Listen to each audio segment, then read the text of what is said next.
Hey guys, MeLikeBigBoom here, and welcome to Unturned 3.7.7.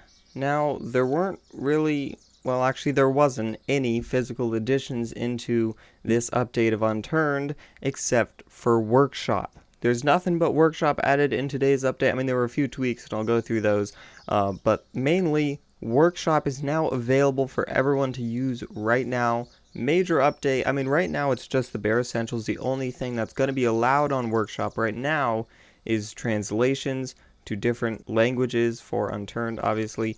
Even right now, if I shift tab, we've already got some Spanish translations on there, which is pretty cool. But in order for mods and maps and stuff to be uploaded to the Workshop, there has to be some modifications done to the game, which Nelson wasn't really anticipating, but he discussed that in the update post. I'm basically going to briefly go through his little update post and put it in like video form. So basically, Workshop is available right now. If you guys like to get access to it, you got to join this Steam group right here. It's just called Unturned Workshop. I will put the link to it down below, but basically you got to be part of it. There's already like 2,300 members in there already. I'm not entirely sure like how it works when it comes to allowing you to use the Workshop. I think maybe you won't be able to see this stuff in the Workshop section of the community hub of Unturned if you're not in this group. Or you might be able to see it, but when you go and click the subscribe button to a translation or something, if you click it, it won't like add it to the game or something, or maybe that thing won't even be there. Anyway, you guys might need to comment how that works. I've just been a part of this Steam group ever since it was like made or something. But anyway, and then also there's a little temporary video that Nelson posted on how to add these translations into Unturned.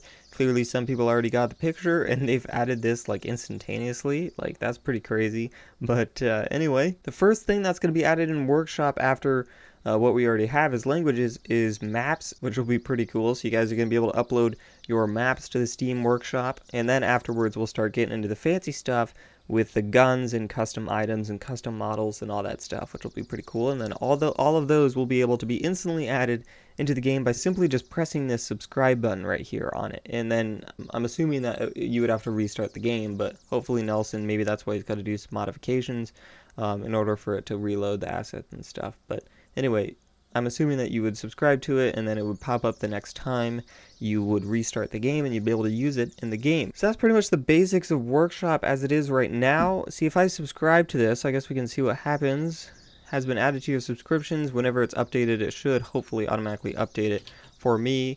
Right now, it's probably not, yeah, see, it's not in Spanish yet, but if I escape and maybe go into configuration, or Workshop, no, editor, no, submit. See, this is how you submit Workshop items. You enter in the name, enter in the path, which you would copy and paste it from the file path in your game or whatever, and then you type this and saying what it is, and then you make it private, friends only, stuff like that, and then you create it and agree to the Workshop terms of service, which is right here, but he hasn't added that yet. Anyway, he goes over all this stuff in his video. I'm not here to show you guys how to do it. So if you guys would like to check out his little video, I'll put that in the description down below as well. And then in terms of the only change that he added into the 3.7.7.0 update are the, whoa, we got some weird alignment issues going on here.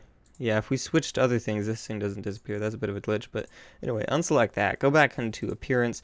He changed the fedora, the size of it. Before, it kind of looked like a giant Amish hat kind of thing, but now he made it more rectangular and it's looking a lot more like a fedora, which is pretty cool. So anyway, this is what the new fedora looks like. Very fancy. I can't take him seriously when he's just got that straight face. But anyway, he also did some minor size adjustments to the different models in the game, but he didn't say which models they were, but I'm assuming that he probably did a pretty good job with them. So minor little fixes with the sizes of different objects, and with that, those are all of the additions into Unturned 3.7.7. Also on the screen right now is what appears to be Nelson Sexton on Facebook, and that is not Nelson.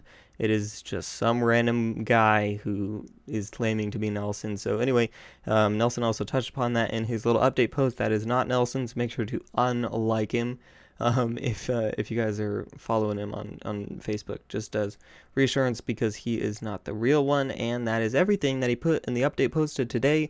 Not much was really added. I think if this were to happen a month ago, I probably wouldn't do a video on it, but I'm really kind of aiming to do little update videos like this whenever the game is updated, to always keep you guys up to date on stuff like this, because I know a lot of you guys like it when I do that. But anyway, once again, that was all the stuff in Unturned 3.7.7. Thank you guys so much for watching. Make sure to rate, comment, subscribe, and do all that gibberish, because MeLikeBigBoom is out.